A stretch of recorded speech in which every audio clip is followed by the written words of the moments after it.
ప్రజాసేవలో పనిచేసే ఉద్యోగులపై దాడి చేస్తే ఊరుకునేది లేదన్నారు ఉద్యోగ సంఘాల నేత మారం జగదీశ్వర్. కలెక్టర్పై దాడి చేయడం బాధాకరమని చెప్పారు. బండరాళ్లు కర్రలతో దాడి చేయించడం హేయమైన చర్య అని, దాడి చేసిన వారిపై పీడీ యాక్ట్ కేసు పెట్టాలని డిమాండ్ చేశారు. కలెక్టర్పై దాడికి నిరసనగా రేపు లంచ్ అవర్లో ఉద్యోగులు నిరసన చేయాలని పిలుపునిచ్చారు మారం జగదీశ్వర్. ప్రజలను రెచ్చగొట్టకండి, ప్రజలను ఎడ్యుకేట్ చేయండి. మీ ఆ రైతుల మీద మీకు ప్రేమ ఉంటే ఆ రైతుల దగ్గరికి పోయి వాళ్ళ అవేర్నెస్ తీసుకురండి. మా ల్యాండ్ మేము ఇస్తే మా రేటుకి ఇంత అని చెప్పి ప్రభుత్వానికి ఒక నివేదిక ఇవ్వాల్సిన బాధ్యత వాళ్ళ ప్రభుత్వ రాజకీయ నాయకులపైన ఉంది. మరి అటువంటి చేయకుండా దాడులు చేయండి, అల్లకల్లోలం సృష్టించి మధ్యన ఉద్యోగులను బలి పశువులు చేయడం నిజంగా మేమందరం యావత్తు ఖండిస్తున్నాం.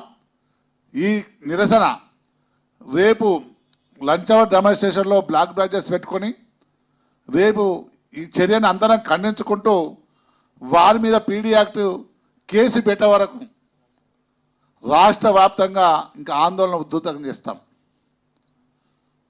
అన్ని కలెక్టర్ ఆఫీసులో అన్ని జిల్లా జేఏసీలు మొత్తం లంచ్ అవర్ డెమాన్స్ట్రేషన్ చేయవలసిన బాధ్యత మా ఉద్యోగ సంఘ నాయకులుగా చూసుకున్నారు.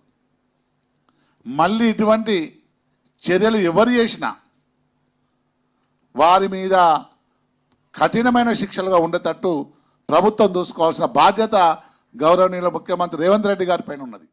20 సంవత్సరాల్లో మేము చూడని ఒక కొత్త సిస్టమ్, ఉద్యోగుల్ని భయభ్రాంతులకు గురి చేసే విధంగా మేము తీవ్రంగా ఖండిస్తూ మేము చెబుతున్నాం.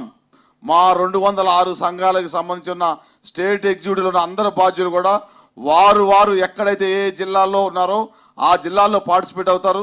రిమైనింగ్ వారు హైదరాబాద్ కేంద్రంగా ఉన్న హైదరాబాద్ కలెక్టరేట్ దగ్గర బ్లాక్ బ్యాడ్జ్తో లంచ్ అవర్ డెమాన్స్ట్రేషన్ ఉంటుంది.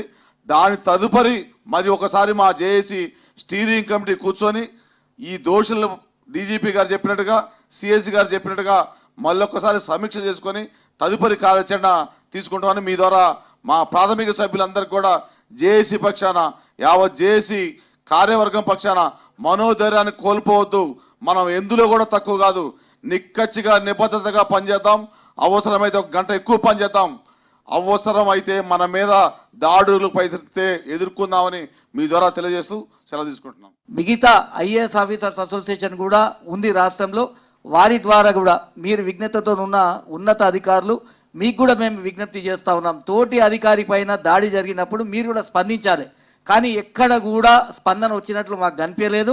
దీన్ని స్పందించండి. గౌరవ ముఖ్యమంత్రి గారు రాష్ట్ర ప్రభుత్వంలో చేస్తున్న సంక్షేమ పథకాలు, అటు ఫార్మాసిటీ కావచ్చు, కులగన కావచ్చు, మిగతా రాష్ట్రాల కన్నా ముందు తీసుకుపోయే భాగంలో ఈ కార్యక్రమాలు జరుగుతున్నాయి. కానీ రాష్ట్ర ప్రభుత్వం వచ్చినాక గౌరవ ముఖ్యమంత్రి గారు బాధ్యతలు స్వీకరించిన తర్వాత ప్రతిసారి కూడా ఏదైనా ఒక కుంటి సాగు చూపి అభివృద్ధి కార్యక్రమాలని ఆపే ప్రయత్నం, ఒక కుట్ర కోణం అయితే జరుగుతుంది. ఇందాక మా పెద్ద నాయకులు మాట్లాడినట్లు ఖచ్చితంగా ఇంటెలిజెన్స్ వ్యవస్థ ద్వారా దీనిపైన దర్యాప్తు చేయించండి.